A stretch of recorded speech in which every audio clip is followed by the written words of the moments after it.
He seems to take kind of serious. Your aggression. You say you're very aggressive. You show a lack of class. He seems that you're sort of hostile. I respect. It's more like this. I respect tennis and I respect golf, but this is not a gentleman's sport. This is boxing, man. We already know what this is. This is combat. We have war. So if we have war and you get a chance to get up on your enemy and get to size them up before y'all go at each other, that's what I'm gonna do. It's just that we do this routine. It's like a routine. We do this over and over again. You already know what the results are gonna be. No matter, I don't even know. I don't know his record. I don't know who he fought. He fought Castillo, who's over the hill. Hit Castillo to the body. He do a 360, take 5 steps and walk by the side of the rope and go to one knee. Come on, y'all know what it is. It's called a phantom body shot, man. Could this be you and Gotti all over again? A class against C? It's just that I'm just saying that I'm not a C class fighter. Well, we know it's not or a B class fighter. And I don't really know what he really. It's more like, when you really do your homework, you say, wait, okay, he fought Castillo, right? But how long had Castillo been laid off before he fought him? You ask yourself that. And of course, when the guy is laid off for over years, when he come back, he got problem making weight, so which make him dehydrated when he fight. He's not able to step to the plate and be at his best when you take so much time off, because the weight sticks on you after a while. If you fight at 140 and you go up to 160, but you always losing the weight, it's not gonna be no problem because you're accustomed to it. But if you at 140 you go to 160 and the weight sit on you for 2 years or a year and a half, it's gonna be extremely difficult to get the weight off, which is gonna make a fighter fatigue. Then you got like I said, Jose Luis Castillo know that they was taking his whole purse. So he's like, why go out here and give them my A game if no money? No money. And there's nobody else there at 140 to fight. Well, I ask people to listen and ask me, why not Brazil Cody? I want to hear to talk about Ricky Hatton. That's it. Floyd, how you gonna deal with the holding, the mauling, the elbows? And they say, and I guess after the last fight he said, Mayweather, I'm more excited in this fight than your whole career. Come on, man, punch hole, punch. All you do is punch hole, punch hole, punch. Every shot, punch hole, punch hole, punch hole. And I see what happened in the Castillo fight. I didn't have the chance to see the whole fight. I had the chance to see some of the highlights, and he wrestled the guy to death. Floyd, is this a legitimate welterweight showdown, or would you say that this is like a junior welterweight disguised as a welterweight? Everybody know I'm officially a 130 pounder. So what I've accomplished in the sport is unreal. 8 years, 6 world titles, 5 different weight classes. They can't take that away from me and remain undefeated. You tell me somebody else who done that, then I take my head off and say, yo, it is what it is. That means I got to go accomplish more. If I find somebody who accomplished what I've accomplished. What do you make of the whispering in his ear? What are you whispering in his ear afterwards? What are you telling him? Honestly, what I told him? I'm going to tell you honestly what I told him. Yeah. I told him real stuff what I told y'all. Like, who have you beat? You beat Tsyzu, he was over the hill.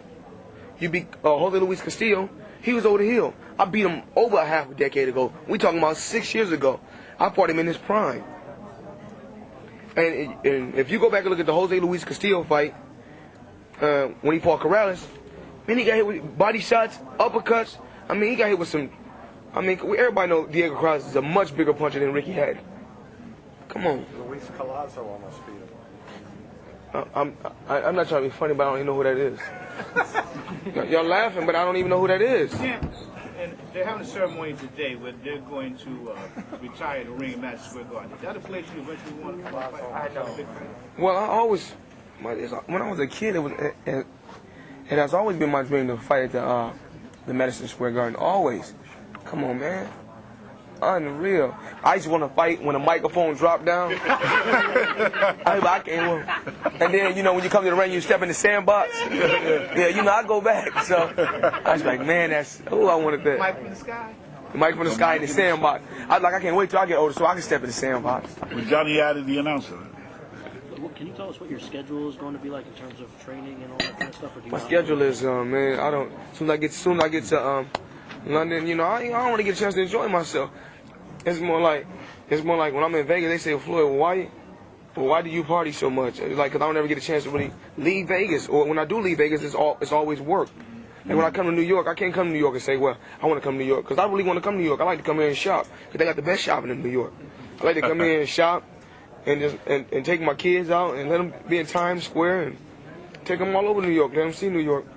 But I can't, because I know once I come here, it's work, it's business. But, you know, I appreciate you guys, and I really mean it. Like, a lot of fighters don't really, or athletes, don't really appreciate the media, but I really do, for the stories that they wrote over me over the years. Even if you write mean stuff? I mean, y'all gonna write what y'all want to write, but if y'all ain't writing my check, it don't matter really what you write.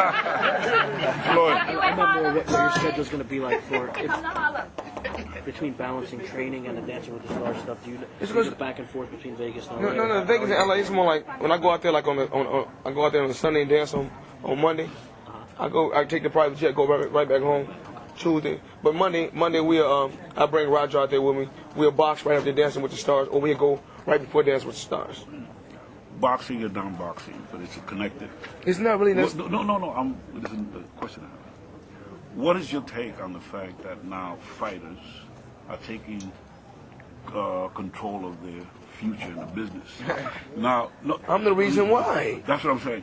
The reason why I get chewed out in boxing, because guys like Bob Arum and Don King get mad because I'll say that a fighter who goes out there and risk his own life, right, he needs to get the bigger end of the bargain. Exactly. If I'm a promoter, that's what I want to bring. With Mayweather promotion, I want the fighter to be able to make the most money, but he got to be able to work his way up to that point. Right. And that's not right for managers to be getting 33 and 30. We know Uncle Sam won 40%. Then the cut man, then the trainer won 10%. Then the cut man won his percentage. Then the team, then he got to pay for camp fees. Then a fighter's left with nothing. Right.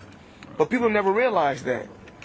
Yeah. But you know, I really thank God that I have 8 figures liquid cash, and it's more like it's about being smart. When people are like, oh, well, this guy's worth $100 million. Forget it's what you're worth. It's what you got. It's not what you're worth. It's what you got in that savings in that checkings account, or what you can go get. What do you think about the comparisons to Duran and Leonard?